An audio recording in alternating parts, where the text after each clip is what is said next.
Hello दोस्तों, तो हाजिर हूँ मैं आपके सामने हमेशा की तरह एक न्यू मजेदार सी सीरीज के साथ जो कि बेसिकली एंशिएंट एरा पर बेस्ड है। सीरीज की स्टोरी कुछ यूँ है कि हमारे मेन लीड शोएब फांग का पहला प्यार जिलिन उसकी स्टेप मदर बन जाती है, जो कि शायद उसकी मजबूरी थी। लेकिन जब शोएब फांग को इस बारे में पता चला कि मेरे डैड ने उसी लड़की से ही शादी की जिसे मैं आज तक भुला नहीं पाया, तो वो जिलिन से चुन चुन कर बदले लेता है, सिर्फ इसलिए कि तुमने दौलत की खातिर मेरे डैड से शादी की और मेरी फीलिंग्स के बारे में एक बार भी नहीं सोचा। तो आगे की कहानी जानने के लिए हम बढ़ते हैं इस सीरीज के फर्स्ट एपिसोड की तरफ। एपिसोड के शुरुआत में हम मास्टर शोए की फिफ्थ वाइफ को किसी और के साथ अफेयर चलाते हुए देखते हैं, जहां वो लड़का इसे पूछ रहा था कि अगर तुम्हारे ओल्ड मैन को पता चल गया कि तुम मेरे साथ हो तो फिया कहती है कि भला उसे मेरी क्या परवाह, वो तो होगा अपनी सिक्स्थ वाइफ के साथ, मुझे क्यों पूछने लगा। नेक्स्ट सीन में हम इसी होटल की तरफ एक हाई फाई गाड़ी को आते हुए देखते हैं, जिसमें से हमारी फीमेल लीड जिलिन बाहर निकल कर आती है। मरेला ओपन करने के बाद उसने मास्टर शोए के लिए डोर ओपन किया, जो बाहर आते साथ ही इसे थप्पड़ मार देते हैं कि तुमने जो मुझे बताया है वो सच है ना। जिलिन बोली कि हाँ मास्टर, मैंने सच बताया है, अगर आपको यकीन नहीं आ रहा तो खुद ही अंदर जाकर अपनी आंखों से देख ले। लेकिन मास्टर शोए कहते हैं कि फिर भी ये मेरे लिए कोई खुशी की बात नहीं है और मैंने तुमसे शादी इसलिए नहीं की ताकि तुम मेरे लिए मुसीबतें बनाती रहो। खैर, ये कहने के बाद मास्टर शोए होटल की तरफ चलने लगे अपनी पिस्टल लेकर, जबकि इधर जिलिन सोच रही थी कि फिया,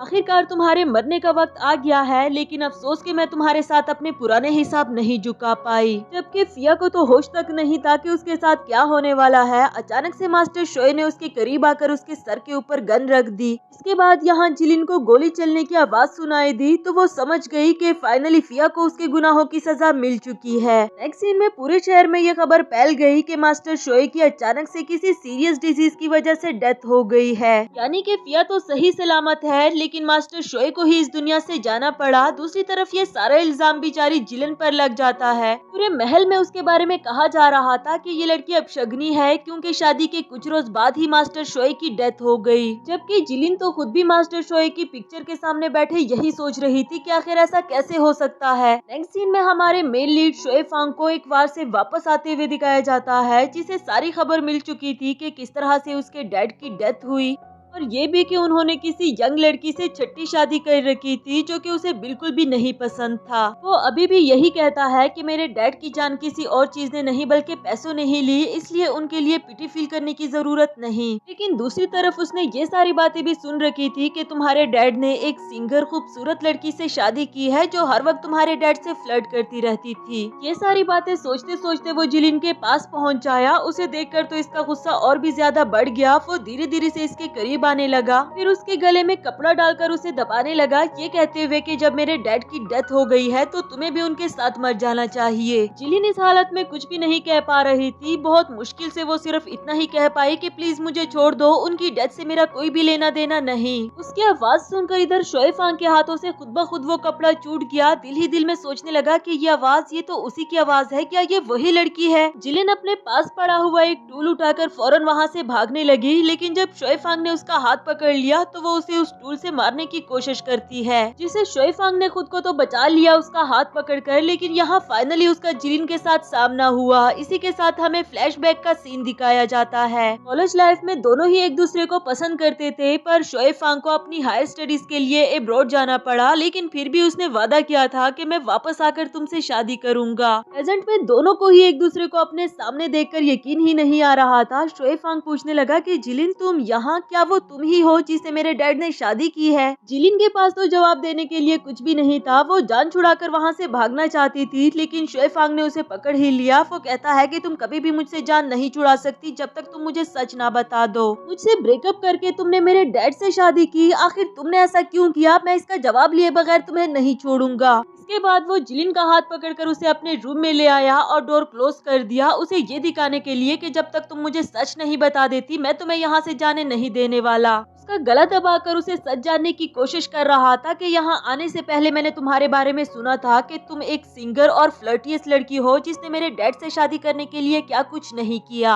लेकिन ये सिर्फ पूरा सच नहीं है, तुम मेरी एक्स गर्लफ्रेंड भी हो, आखिर तुमने ऐसा क्यों किया? जिलिन काफी मुश्किल से खुद को छुड़ाकर उसे कहने लगी कि मत भूलो मैं तुम्हारे डैड की वाइफ हूँ। हाँ, मेरा नाम लियान जिलिन है। पास्ट में जो कुछ भी हुआ मैं उसे भूल चुकी हूँ, बेहतर होगा कि तुम भी उसे भूल जाओ। जो कहने के बाद वो रूम से बाहर जाने लगी। लगी, लेकिन इधर शोएफांग ने उस पर गन पकड़ ली। वो कहता है कि दरवाजा बंद करके अंदर आ जाओ, इससे पहले कि मैं तुम्हें शूट कर दूं। जिलिन भी काफी कॉन्फिडेंस के साथ डोर क्लोज करके उसके पास चली आई। कहने लगी कि हाँ, मैं तुम्हारे डैड से प्यार करती थी और उससे कहीं ज्यादा उनके पैसों से। अगर पहले तुमने मुझे ये ना कहा होता कि तुम एक गरीब स्टूडेंट हो तो तुम्हारे डैड से शादी करने के बजाय मैं अब तक तुमसे शादी कर चुकी होती। तुम मुझे मारना चाहते हो ना, तो ये लो, मैं तुम्हारे सामने खड़ी हूँ, अब गोली चलाओ। अचानक से ये सारी बातें सुनकर शोएफांग की आंखों में आंसू आ गए थे कि आज तक वो जिस लड़की की वजह से सफर कर रहा था वो इतनी बुरी होगी, ये तो उसने कभी सोचा भी नहीं था। इधर बाहर फिया और उसकी चमची ने जिलिन को डोर क्लोज करते हुए देख लिया था, तो कहने लगी कि जरा देखो तो सही, अभी तक मास्टर की डेथ नहीं हुई और इस लड़की ने मूव ऑन भी कर लिया। यहाँ शोएफांग ने जिलिन को आगे पुश कर दिया क्योंकि इसकी नजर में उसे गोली मार देना काफी कम सजा होगी। फिर पिस्टल रखते हुए एक एक करके वो अपनी बेल्ट और टाई उतारने लगा, जिससे जिलिन को लग रहा था कि शायद वो कुछ गलत करने वाला है। वो इसे मना कर रही थी कि ऐसा कुछ करने का सोचना भी मत, मैं तुम्हारे डैड की वाइफ हूँ। जबकि शोएफांग अपनी शर्ट के बटन्स ओपन करके उसे अपने जख्म दिखाना चाह रहा था कि मैं कितनी बार मौत से बच कर आया हूँ, ये कहते हुए कि हर बार मैं मौत से जीत जाता था, सिर्फ यही सोच कर कि जब तक मैं वो अजियत तुम्हें फील ना करा दूं जो तुम्हारी वजह से मैंने फील की, मुझे नहीं मरना चाहिए। अब तुम्हारे पास सिर्फ दो ही रास्ते हैं, या तो मैं तुम्हें मार डालूं, और दूसरा रास्ता बताने से पहले ही वो उसे फोर्सफुली किस करने लगा। जिलिन के लिए खुद को छुड़ाना काफी मुश्किल था, लेकिन फिर भी वो उसे थप्पड़ मारकर खुद से दूर कर देती है। कहने लगी कि मैं तुम्हारे डैड की वाइफ हूँ,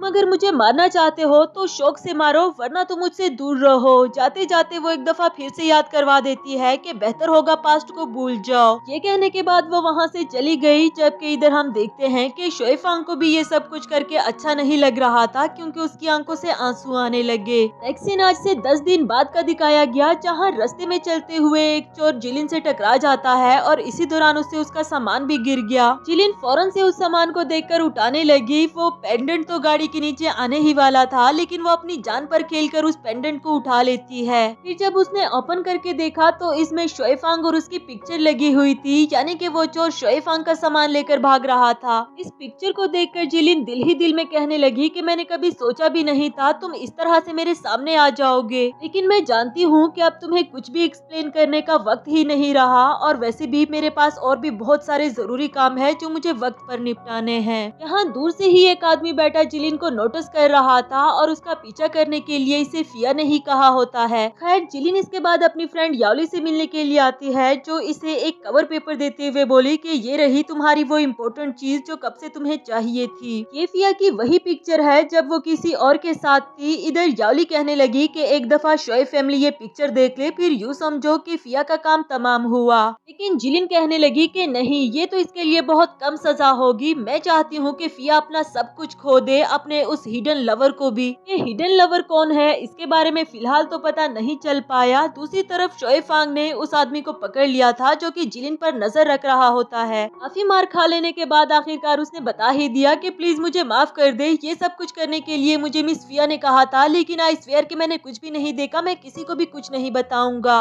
उसे वार्निंग देकर शोएफांग ने भी उसे जाने दिया, लेकिन जानता तो वो खुद भी नहीं था कि आखिर फिया जिलिन से चाहती क्या है। तब तक जिलिन भी अपनी फ्रेंड के पास से वापस आ रही थी और सामने ही उसने देखा कि शोएफांग का हाथ बुरी तरह से जख्मी हो चुका है। वो फौरन से उसके पास जाकर उसका जख्म अपने रुमाल से साफ करने लगी। चाहे शोएफांग अभी तक उसे नहीं बुला पाया, मगर उसे झटकते हुए उसका हाथ पकड़ लेता है। पूछने लगा कि क्या तुम्हें इनअप्रोप्रिएट नहीं लग रहा आधी रात को किसी गैर मर्द का हाथ पकड़ते हुए। जिलिन बोले कि अगर तुम्हारी जगह कोई और भी इस तरह से इंजर्ड हुआ होता तो यकीनन मैं उसके लिए भी यही करती जो मैंने तुम्हारे लिए किया। जो कहकर वो जाने लगी, लेकिन शोएफांग ने उसे पकड़कर खुद के और करीब कर दिया। पूछने लगा कि बताओ, फिया ने किसी को तुम्हारे पीछे क्यों लगवाया था, वो तुमसे क्या चाहती है। ये बोली कि मुझे कैसे पता होगा, ये तो तुम उससे ही पूछो ना। तो वो कहता है कि यकीनन उसको भी तुम पर कोई शक होगा, जैसे कि मुझे लग रहा है कि तुम हमारी फैमिली के अगेंस्ट कुछ प्लॉट कर रही हो। फिर फौरन से उसके हाथ से क्लच ले लिया, देखने के लिए कि आखिर ये हमसे क्या छुपा रही है। लेकिन देखने पर उसे पता चला कि इसमें उसके डैड और इसकी पिक्चर थी, जो देखकर शोएफांग तंज करने लगा कि अरे वाह, देखो तो सही कितना लवली कपल है। मेरे डैड के जाने के बाद भी तुम उनको नहीं बुला पा रही, साथ ही वो पिक्चर भी फेंक देता है। जिलिन बोली कि शोएफांग अब बस भी कर दो।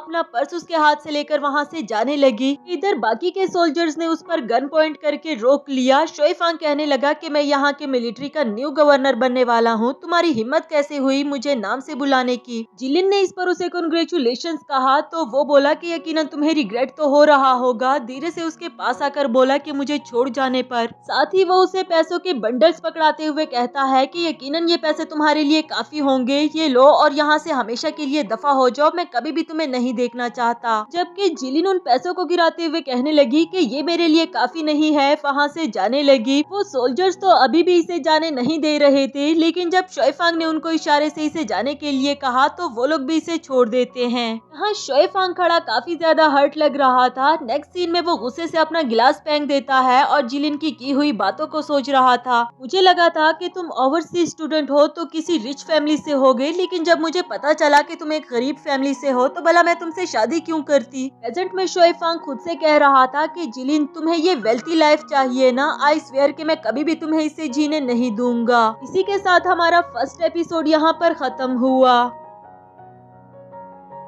हेलो दोस्तों, तो बढ़ते हैं इस सीरीज के सेकंड एपिसोड की तरफ। एपिसोड के शुरुआत में हम देखते हैं जहां जिलिन घर वापस आ गई थी तो फिया उसे देखकर पूछने लगी कि इतनी रात गई तुम कहां से वापस आ रही हो, ये जानते हुए भी कि मास्टर शोए की डेथ तुम्हारी वजह से हुई, तुम एक अपशगनी लड़की हो, लेकिन फिर भी तुम कितने कॉन्फिडेंस से इस घर में अभी तक घूम रही हो। जिलिन इसके मुँह नहीं लगना चाहती थी, इसलिए अपने रूम की तरफ चलने लगी, लेकिन जब फिया ने उसका हाथ पकड़ लिया कि मेरे सवाल का जवाब दो तो इस पर जिलिन ने इसे थप्पड़ मार दिया, ये कहते हुए कि अपनी बकवास बंद करके अपने काम से काम रखो। जबकि फिया ऐसा कब करने वाली थी, वो बोली कि तुम्हारी इतनी हिम्मत कि तुमने मुझे थप्पड़ मारा, तुम खुद को समझती क्या हो। इन दोनों के बीच में अभी बहस चल ही रही थी कि बड़ी रानी पहुंच जाई जो कि शोएफांग की ग्रैंड माँ थी। पूछने लगी कि ये क्या हो रहा है। फिया फौरन से जाकर क्लेरिफिकेशन देने लगी कि बड़ी रानी माँ देखे ना, इस लड़की के बारे में बहुत सारे रूमर्स फैले हुए हैं कि ये लड़की अपशगनी है, इसी की वजह से हमारे मास्टर की डेथ हुई और ये अभी तक भी हमारे घर में फिर रही है। सिर्फ यही नहीं बल्कि कल रात हमने इसे गवर्नर शोएफांग की रूम में जाते हुए देखा। ये अब उसे भी सिड्यूस करना चाहती है, ये तो हमारी फैमिली को रोइन कर देगी। ये सुनकर तो बड़ी रानी माँ बहुत गुस्से में आ गई, जबकि जिलिन बोली कि नहीं ऐसा कुछ नहीं है, मैं उनके रूम में नहीं गई।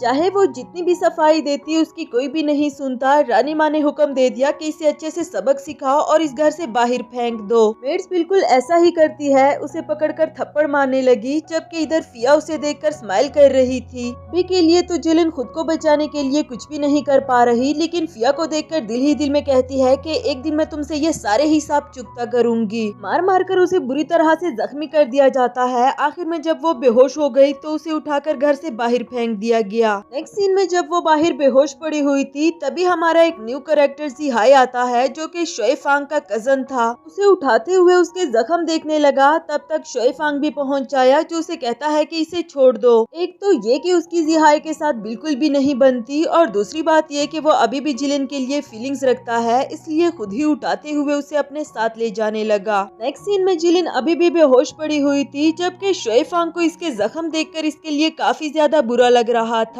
फिर जैसे ही इसे होश आया और इसने देखा कि शोएफांग उसके साथ बैठा है तो फौरन उसे धक्का देकर खुद से दूर कर देती है। इवन के अपने पास ही पड़ा ग्लास ऑफ वाटर भी उठाकर इसके ऊपर फेंक दिया। वो बेचारा तो इसकी हेल्प करना चाह रहा था, लेकिन अब उसे भी काफी गुस्सा आ गया। गुस्से में उसे गले से पकड़ते हुए कहने लगा कि मैं तुम्हारी मदद कर रहा हूँ और तुम मुझे ये सिला दे रही हो। जबकि जिलिन सोच रही थी कि वो मेरे साथ कुछ उल्टा सीधा ना कर दे, उसे याद दिला रही थी कि मैं तुम्हारे डैड की वाइफ हूँ, तो वो बोला कि तुम्हें घर से बाहर फेंक दिया गया है। आफ्टर दैट जब शोएफांग अपना बेल्ट उतारने लगा तो इधर जिलिन को और भी ज्यादा डर लग जाता है। वो उसके रूम से भागने की कोशिश करती है, लेकिन फिर भी अनफॉर्चुनेटली शोएफांग के सामने आ खड़ी हुई उसे कहने लगी कि प्लीज ऐसा कुछ मत करना। उस बेचारे का तो ऐसा कोई भी इरादा नहीं था। वो इसे सामने से हटाकर कबर्ड से अपने कपड़े उठाने लगा। अभी जिलिन को रियलाइज हुआ कि शायद मैंने कुछ ज्यादा ही सोच लिया था। शोएफांग कहने लगा कि अब यहाँ पर खड़े होकर मुझे कपड़े चेंज करते हुए देखना चाहती हो, प्लीज जाओ हमारे घर से। लेकिन अब उसे घर से भी निकाल दिया गया है। सोचने लगी कि मुझे कुछ भी करके कुछ टाइम के लिए यहाँ पर रहना ही होगा।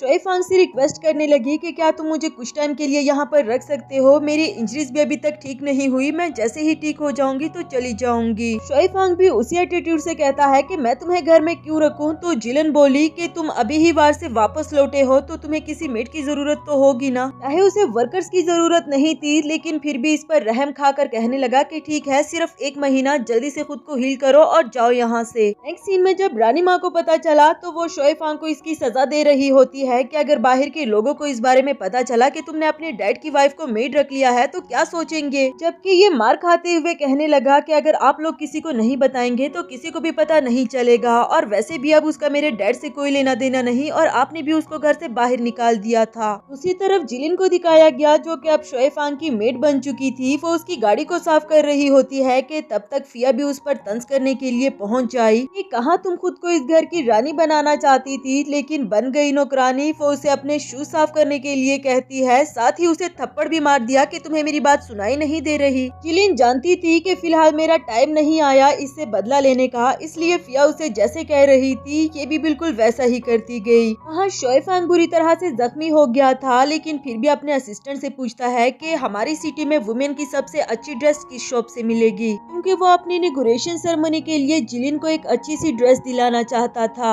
यहाँ जिलिन बेचारी को ना चाहते हुए भी फिया के शूज साफ करने पड़ रहे थे, जबकि फिया अभी भी उस पर तंज करती रही। अचानक से गोली चलने की आवाज सुनाई दी जिससे दोनों ही डर गई, जो किसी और ने नहीं बल्कि शोए फांग ने ही चलाई। वो आगे आकर जिलिन से कहने लगा कि उठकर खड़ी हो जाओ। वो इतना ज्यादा वीक हो चुकी थी कि जैसे ही खड़े होने की कोशिश की तो वो गिरने ही वाली थी, लेकिन शोए फांग ने उसे पकड़ लिया। गिरने से बचाने के बाद उसे कहता है कि तुम मेरे लिए काम करती हो इसलिए तुम सिर्फ मेरे ही शूज साफ करोगी, बात समझ में आई तुम्हें। दूसरी तरफ फिया भी बीच में टांगे अड़ाने के लिए बोली कि ये लड़की इतनी मासूम और सिंपल नहीं जितनी कि तुम्हें लग रही है। देखो ना, यहाँ पर रहने के लिए ये नौकरानी तक बन गई, ख्याल रखना कहीं ये तुम्हें बेवकूफी ना बना दे। शोए फांग जिलिन को देखकर अपने असिस्टेंट से कहने लगा कि इसको अच्छे से सबक सिखाओ। बेचारी जिलिन सोचने लगी कि क्या अब मुझ पर एक और पहाड़ टूटेगा, जबकि असिस्टेंट ने एक बकेट ऑफ वाटर फिया के ऊपर गिरा दिया, यानी कि शोए फांग फिया की बात कर रहा था। साथ ही वो फिया से कहने लगा कि आइंदा अपना मुंह संभाल कर बात करना, और जिलिन का हाथ पकड़कर उसे अपने साथ ले गया। नेक्स्ट सीन में शोए फांग अपने असिस्टेंट न्योन से कह रहा था कि मुझे जिलिन के पिछले 5 साल की पूरी इन्फॉर्मेशन चाहिए, क्योंकि उसे लगता है कि शायद वो मुझसे कुछ छुपा रही है। जबकि वहाँ जिलिन ने अपने प्लान पर काम करना शुरू कर दिया। वो चुपके से फिया के रूम में उसकी वो पिक्चर फेंक देती है। जब फिया ने उसे देखा तो उसके तो होश ही उड़ गए कि आखिर ये कौन हो सकता है जिसे मेरे अफेयर के बारे में पता चल गया। इधर जिलिन याओली से कॉल पर बात करते हुए कहती है कि मैं ठीक 9 बजे तुमसे उसी जगह पर मिलूंगी, मैं बस घर से निकल रही हूँ।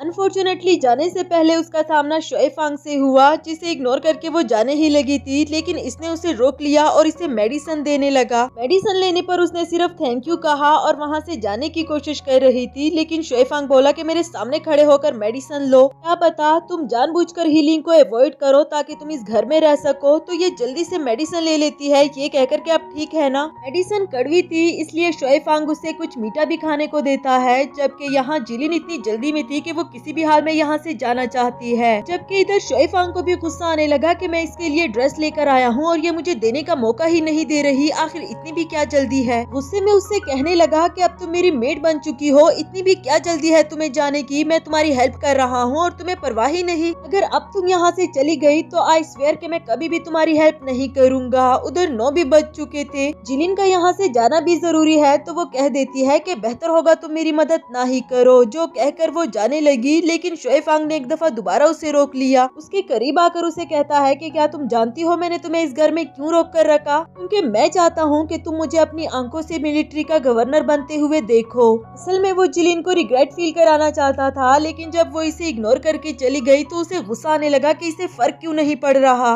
नेक्स्ट सीन बार पार्टी का दिखाया गया, जहाँ जिहाई कुछ लड़कियों के साथ ड्रिंक एंजॉय कर रहा था। वही फिया भी गुस्से में इसी तरफ आ रही होती है, जबकि याओली भी चोरी चुपके उस पर नजर रख रही थी। जैसे ही फिया जिहाई के रूम में इंटर हुई और उसने इसे देखा तो वो अपने साथ ही बैठी हुई सभी लड़कियों को वहाँ से जाने के लिए कहता है। उन लड़कियों के जाने के बाद जिहाई ने इसे अपने पास बैठने के लिए कहा, मगर ये गुस्से में गिलास तोड़ देती है, जिस पर उसे तो लगा कि शायद ये जेलस हो रही है। फिया उसे वो पिक्चर दिखाते हुए कहती है कि हमारे अफेयर के बारे में किसी को पता चल गया है। जिहाई कहने लगा कि तुम्हारे हस्बैंड की तो डेथ हो चुकी, तो तुम्हें डर किस बात का। फिया कहने लगी कि मैं पिछले 5 साल से हमारे अफेयर को छुपा रही हूँ, आखिर कब तक। तुमने कहा था कि मास्टर शोए के बाद तुम ही गवर्नर बन जाओगे और फिर मुझसे शादी करोगे, लेकिन ऐसा हुआ क्यों नहीं। तुम्हारी जगह वो शोए फांग गवर्नर क्यों बन रहा है। पहले तो जिहाई भी सब कुछ खामोशी के साथ सुनता रहा, लेकिन आखिरकार गुस्से में आकर उसे गले से पकड़ते हुए बोला कि वो सिर्फ एक्टिंग डायरेक्टर है, तुम देखो कि मैं करता क्या हूँ। फिया तो उससे काफी ज्यादा डर गई। वो कहती है कि क्या तुम्हें जेंटल प्रोफेशनल तरीके से बात करना नहीं आता क्या? जिहाई कहता है कि तुम आराम से इनॉग्रेशन सेरेमनी को एंजॉय करो, जहाँ तक इस पिक्चर की बात है तो तुम फिक्र मत करो, इसे तो मैं डील कर लूंगा। बाहर ही खड़ी यावली इन दोनों को देख रही थी। आखिरकार उसे भी पता चल गया कि फिया का वो हिडन लवर कौन है, लेकिन अनफॉर्चुनेटली यहाँ उसे पकड़ लिया गया। जबकि दूसरी तरफ जिलिन उसे पूरे हॉल में ढूंढ रही होती है। वो सबसे पता भी करती है कि क्या किसी ने यावली को देखा, मगर किसी को भी पता नहीं था।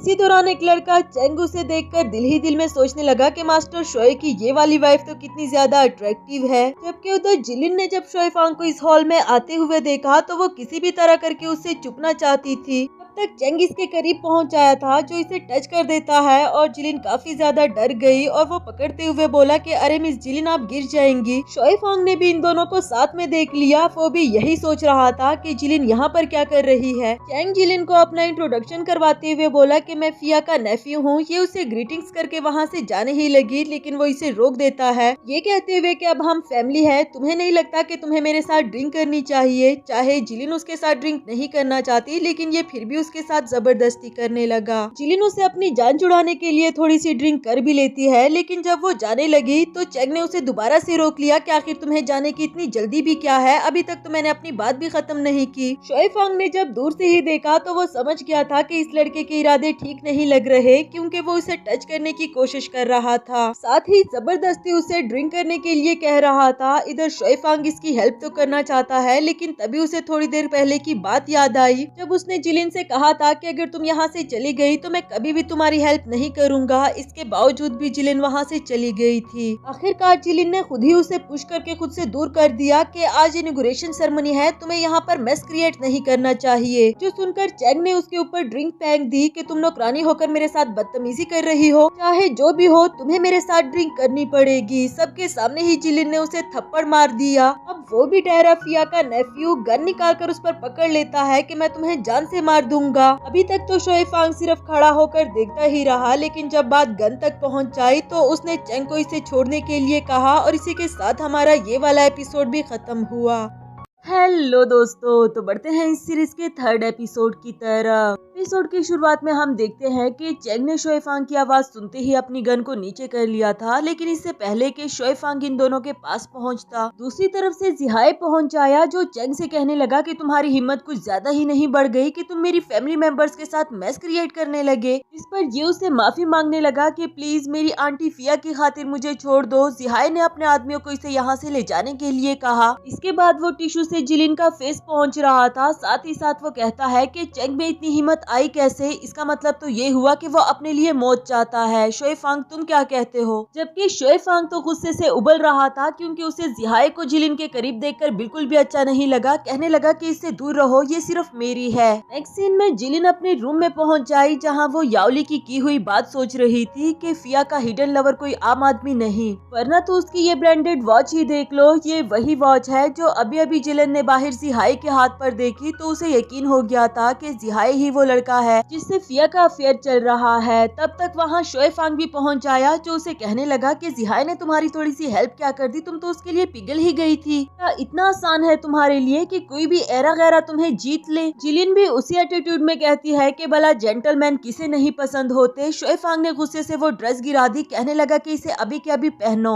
जब जिलिन उसे उठाने लगी तो शोए फांग ड्रेस पर पाँव रखकर इसे पूछने लगा कि आखिर तुम ये सब कुछ क्यों कर रही हो? इसके जवाब में वो कहती है कि तुमने मुझे सिर्फ 1 महीने के लिए अपने पास रखा, क्या मुझे अपने आगे का ठिकाना नहीं ढूंढना होगा? जिस पर शोए फांग गुस्से में वहाँ से चला गया। बाहर आकर उसका सामना जिहाई से हुआ, जो इसे देखकर कहने लगा कि तुम काफी ज्यादा बदल गए हो। ये बोला कि बदल तो तुम भी बहुत गए, जबकि जिहाई उसके गले लग गया कि नहीं, ऐसा कुछ भी नहीं, मैं तो हमेशा से ही तुम्हें अपना भाई मानता हूँ और अब तो तुम गवर्नर भी बन गए हो। खैर मैं ये पूछना चाह रहा था कि तुम मिस जिलिन के लिए फील करते हो? शोए फांग बोला कि तुम कहना क्या चाहते हो? तो वो बोला कि शायद मैंने गलत समझ लिया था, लेकिन मैं उसके लिए फील करने लगा हूँ। इससे पहले कि शोए फांग कोई रिएक्शन दे पाता, तब तक फिया पहुंच आई, कहने लगी कि मैं तुम दोनों के बीच में लड़ाई समझ सकती हूँ, लेकिन मैं बताती चलूँ कि वो लड़की तुम दोनों के काबिल नहीं। वो एक चालाक और फ्लर्टियस लड़की है जो कि तुम दोनों का यूज करना चाहती है। ये बात सुनकर इधर शोए फांग ने उस पर गन पकड़ ली, लेकिन जिहाई भी इसका लवर ठहरा। वो फौरन से इसकी गन हटाकर उसके साथ लड़ना शुरू कर देता है। आखिरकार उसने खुद ही सरेंडर कर लिया, ये कहते हुए कि हम लोग फैमिली है, इतने इम्पोर्टेंट इवेंट में इस तरह का मेस क्रिएट करेंगे तो अच्छा थोड़ी ना लगेगा। जो सुनकर शोए फांग भी खुद पर कंट्रोल करके वहाँ से चला गया। जिहाई फिया से कहने लगा कि हर वक्त मेरे लिए मुसीबतें मत बनाती रहा करो। जिलिन भी चुपके से उन दोनों को देख रही थी। अब तो उसे 100% यकीन हो गया कि फिया का जिसके साथ अफेयर चल रहा था वो कोई और नहीं बल्कि जिहाई है।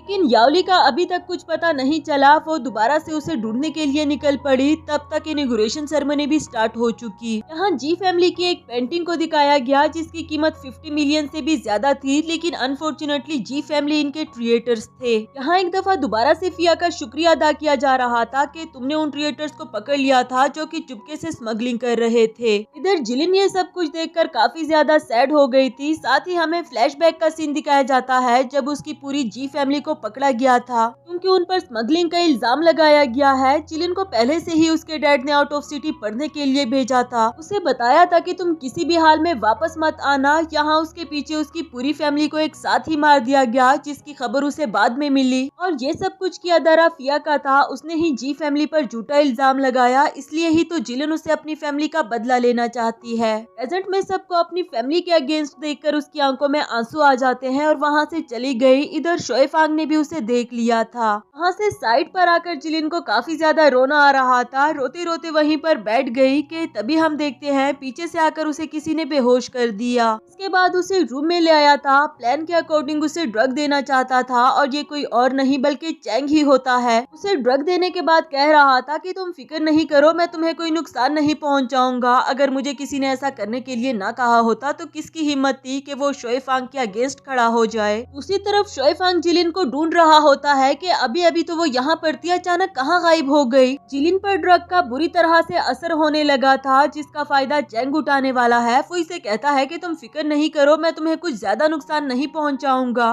तभी उसने बाहर से नियोन की आवाज सुनी कि गवर्नर, मुझे लगता है मिस जिलिन इसी फ्लोर पर होगी, हमें उसे अच्छे से ढूंढना चाहिए। चैंग को काफी ज्यादा गुस्सा आ गया कि इतनी जल्दी ये लोग कैसे आ सकते हैं, अभी तक तो मैंने अपने प्लान को इम्प्लीमेंट ही नहीं किया। खैर अब तो उसे किसी भी तरह करके यहाँ से भागना ही था जिसके लिए उसे विंडो नजर आई। दूसरी तरफ शोए फांग भी रूम में इंटर हो जाता है। इधर उधर देखने लगा और अचानक से उसकी नजर जिलिन पर पड़ी। उसके पास आकर उसे संभालने लगा। जबकि जिलिन ड्रग थी वो उसे देखते साथ ही उसे किस करना स्टार्ट कर देती है, लेकिन फिर उसे खुद से दूर झटक दिया। शोए फांग को समझ नहीं आती कि आखिर ये हो क्या रहा है, लेकिन जब उसने वो पड़ा हुआ कप देखा तो उसे पता चला कि शायद उसे ड्रग दिया गया है। जबकि जिलिन उसे अपने करीब आने नहीं देती, वो उसे स्ट्रिक्टली कहती रही कि तुम जाओ यहाँ से। शोए फांग को भी गुस्सा आ गया था कि मैं तुम्हारी मदद करना चाहता हूँ और तुम हमेशा मुझे खुद से दूर रहने के लिए कहती हो, तो ठीक है मैं भी तुम्हें छोड़कर जा रहा हूँ। वो कह तो देता है और उठकर जाने भी लगा, लेकिन जिलिन की तबीयत देखकर उसका बिल्कुल भी दिल नहीं कर रहा था कि वो इसे अकेला छोड़कर चला जाए। इसलिए वाइन का गिलास लेकर वहीं पर बैठ गया, ये सोचकर कि जब जिलिन मुझे खुद अपनी हेल्प करने के लिए कहेगी तो तभी मैं उसकी हेल्प करूंगा। जबकि जिलिन उसे देख देख कर उसकी तरफ अट्रैक्ट हो रही थी। वो खुद को रोकना भी चाहती है और उसकी हालत भी काफी बिगड़ रही थी। शोए फांग से भी मजीद देखा नहीं जा रहा था। कहने लगा कि प्लीज तुम जिद नहीं करो, तुम्हारी तबीयत ठीक नहीं लग रही, मैं तुम्हें हॉस्पिटल ले जाता हूँ।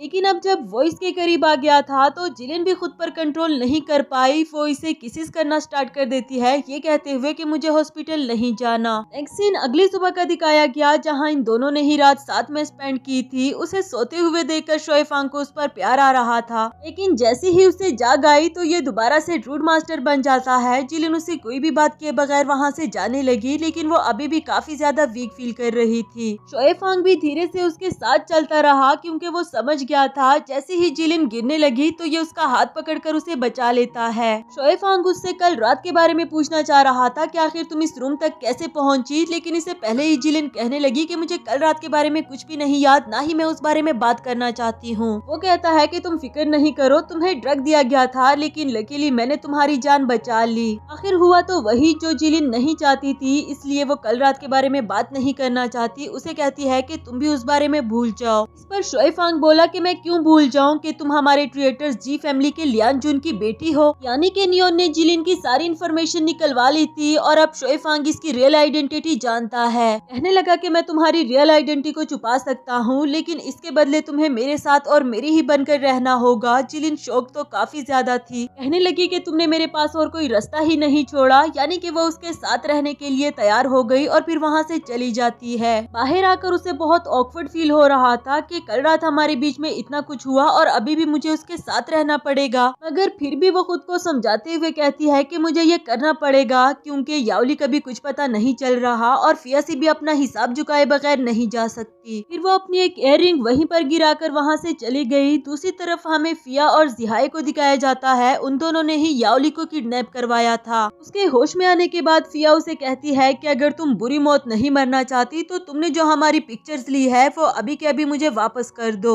याओली भी उनसे डरने वाली नहीं थी, कहने लगी कि तुम लोगों का ये घटिया चेहरा मैं सबके सामने ला कर रहूंगी और सिर्फ पिक्चर्स ही नहीं बल्कि मैंने कई सारी वीडियोस भी बना रखी है। फिया ये सुनकर गुस्सा हो गई, उसे मारने लगी कि तुम्हारी इतनी हिम्मत, पहले तुम बच तो जाओ ना, उसके बाद ही ये सब कुछ कर पाओगी। जिहाई भी आगे आकर याओली को वार्न करता है कि अगर तुम मुझे वो पिक्चर्स और वीडियो दे दो तो फिर मैं तुम्हारी जान बख्श दूंगा। दूसरी तरफ शोएफांग ने सभी वेटर्स को इकट्ठा कर लिया था। फोन से पूछवा रहा होता है कि कल जिलिन को किसने किडनैप किया था या फिर किसी ने उसे देखा तो नहीं, लेकिन इतना फोर्स करने के बावजूद भी कोई कुछ नहीं बोला। इधर शोएफांग भी समझ गया था कि इनमें से कोई कुछ नहीं जानता, कहने लगा कि जिहाई कहाँ पर है, कहीं नजर नहीं आ रहा। यहाँ याओली को कांच पड़ा हुआ मिला जिसे उठाकर वो फिया पर अटैक करना चाहती थी, लेकिन अनफॉर्चुनेटली बीच में जिहाई आ गया और उसने फिया को बचा लिया। साथ ही याओली को थप्पड़ मारकर उसे बेहोश कर देता है। तब तक उसके असिस्टेंट ने आकर बताया कि बाहर गवर्नर शोएफांग आपको ढूंढ रहे हैं और फिया बोली कि सब्र करो, मैं तुम्हारे हाथ पर पट्टी लगा देती हूँ, उसके बाद ही जाना। नेक्स्ट सीन में जिहाई बाहर आता है। उसने देखा कि सभी वेटर्स को घेर लिया गया था, उन पर गन्स थामी गई, तो वो शोएफांग से पूछने लगा कि आखिर ये सब कुछ क्या हो रहा है। वो भी अपनी जगह से उठते हुए बोला कि यही सवाल तो मैं तुमसे करना चाहता हूँ कि आखिर ये सब कुछ हो क्या रहा है। इसी के साथ हमारा ये वाला एपिसोड भी खत्म हुआ। हेलो दोस्तों, तो बढ़ते हैं इस सीरीज के 4th एपिसोड की तरफ। एपिसोड के शुरुआत में शोएफांग जिहाई से पूछ रहा था कि कल तुम्हारे इस हॉल में जिलिन को किडनैप किया गया, उसे ड्रग दिया गया था, क्या तुम मुझे एक्सप्लेन कर सकते हो। वो बोला मगर मुझे तो इस बारे में कुछ भी नहीं पता। अपने असिस्टेंट से कहने लगा कि फौरन से उसे ढूंढ निकालो जिसने मिस जिलिन के साथ ये हरकत करने की कोशिश की। असिस्टेंट कहता है कि ठीक है, तो उसने इसे थप्पड़ मार दिया कि ऊंची आवाज में बोलो, गवर्नर को भी तुम्हारी आवाज सुनाई देनी चाहिए। असल में जिहाई ये सब कुछ इसलिए कर रहा था कि शोएफांग का शक मुझ पर ना जाए, और हुआ भी बिल्कुल ऐसा ही। दूसरी तरफ जिलिन इस हॉल के अंदर जाना चाह रही थी, जबकि गार्ड ने उसे रोक दिया कि आप अंदर नहीं जा सकती। ये कहती है कि मेरा कुछ इम्पोर्टेंट खो गया है, मैं वो ढूंढना चाहती हूँ, लेकिन गार्ड फिर भी उसे जाने नहीं दे रहा था। कहता है कि आप काफी अट्रैक्टिव हो, अगर हम दोनों दोस्त बन जाए तो हो सकता है मैं आपको अंदर जाने दे दूं। ये सारी बातें अंदर ही खड़े शोएफांग ने सुन ली। नियोन बाहर आकर एक फायर करता है और उस गार्ड पर बंदूक तान ली। शोएफांग बाहर आकर जिलिन से पूछने लगा कि तुम अभी तक यहाँ पर क्या कर रही हो, तो वो बोली कि मेरी एक इयररिंग अंदर खो गई है, मैं उसे ढूंढना चाहती हूँ। उधर गार्ड कहता है कि हम मास्टर जिहाई की परमिशन के बगैर इसे अंदर जाने नहीं दे सकते। शोएफांग कहता है कि अगर तुम्हें अपनी जिंदगी चाहिए तो इसे अंदर जाने दो। तब तक पीछे से जिहाई भी पहुँच आया। वो कहता है कि इनका अंदर कुछ भी नहीं खोया, क्योंकि अंदर तो अच्छे से सफाई हो चुकी, अगर ऐसा वैसा कुछ होता तो हमें जरूर मिल जाता। जिलिन ने बताया कि वो एक छोटी सी इयररिंग थी, भला किसी को कैसे मिलेगी, आप मुझे अंदर जाने दे, मैं खुद ही ढूंढ लूंगी।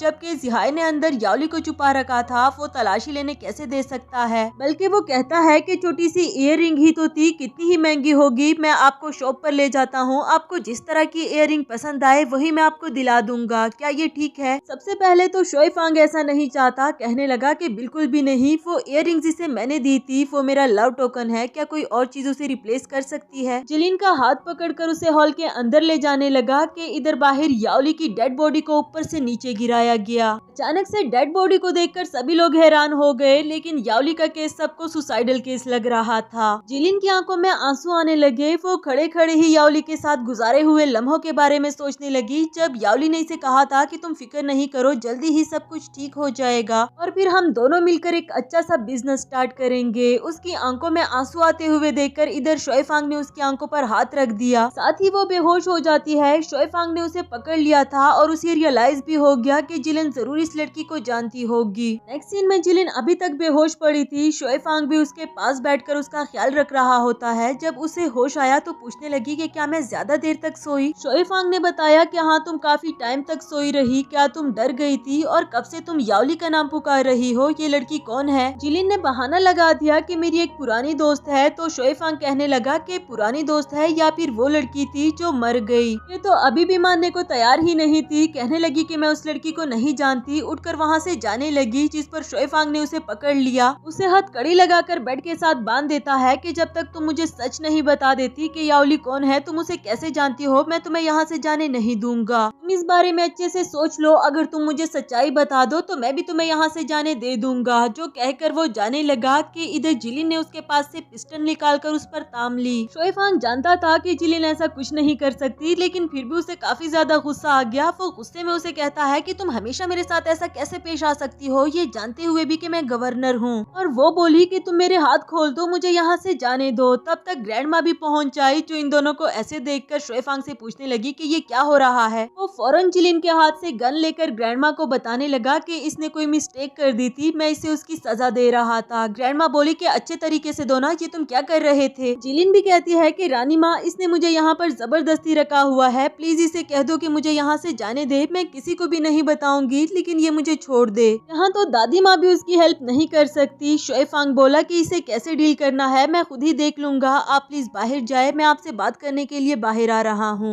जाते जाते जिलिन के बालों में से पिंस भी उतार देता है। उसे कहने लगा कि मेरे साथ कोई ट्रिक्स खेलने की कोशिश मत करना, जान लो कि मेरी ग्रैंडमा भी तुम्हारी हेल्प नहीं कर सकती। नेक्स्ट सीन में फिया को दिखाया गया, जो चैंग को डांट रही थी कि तुम उस लड़की को थोड़ी देर और नहीं संभाल सकते थे, अभी तक तो मैंने उसे उगलवाया भी नहीं था कि वो वीडियोस और पिक्चर्स कहाँ पर है। वो बोला कि मैं क्या करता, उस लड़की ने खुद ही नीचे जंप कर दिया। तब तक जिहाई भी गुस्से में पहुंच आया। वो भी उसे मारना शुरू कर देता है। जब फिया ने पूछा कि ये तुम क्या कर रहे हो, तो वो बोला कि खुद ही पूछो जरा, तुम्हारे इस नालायक भांजे ने क्या काम किया है। चैंग ने भी डरते डरते फिया को बता दिया कि मैंने जिलिन को ड्रग तो दे दिया था, लेकिन वो प्लान के अकॉर्डिंग कुछ भी नहीं कर पाया। इस पर तो फिया काफी ज्यादा गुस्सा हो जाती है और उसे मारना पीटना शुरू कर दिया। सिहाई बोला कि इसे हाथ से मारने की जरूरत नहीं, इसके लिए गोली ही काफी होगी। फिर उस पर बंदूक पकड़ लेता है, मगर फिया ऐसा कुछ भी नहीं चाहती। फौरन उसके पास जाकर रोकने लगी कि नहीं नहीं प्लीज, मेरा ये इकलौता ही नेफ्यू बचा है और यह भी छोटा है, प्लीज इसे मत मारो। सिहाई तो यहाँ फिया की बात भी नहीं सुन रहा था, तो उसके अटेंशन डाइवर्ट करने के लिए फिया उसे किस करने लगी, जो फाइनली काम कर गया। सिहाई की अटेंशन डाइवर्ट हो जाती है, वो भी उसे किसिस करने लगा और चैंग को इशारा करके यहाँ से जाने के लिए कहता है। चैंग भी इसे अपनी खुशनसीबी समझकर वहाँ से भाग गया। नेक्स्ट सीन में शोएफांग जिलिन के लिए खाना लेकर आता है, पर वो बोली कि मुझे नहीं खाना, मेरे हाथ खोलो, मैं यहाँ से जाना चाहती हूँ। शोएफांग बोला कि मैं इतना तो जानता ही हूँ कि तुम यहाँ पर फिया के लिए आई हो, लेकिन तुम मुझसे क्या चाहती हो, तुम्हारा प्लान क्या है, ये जानना भी बाकी है।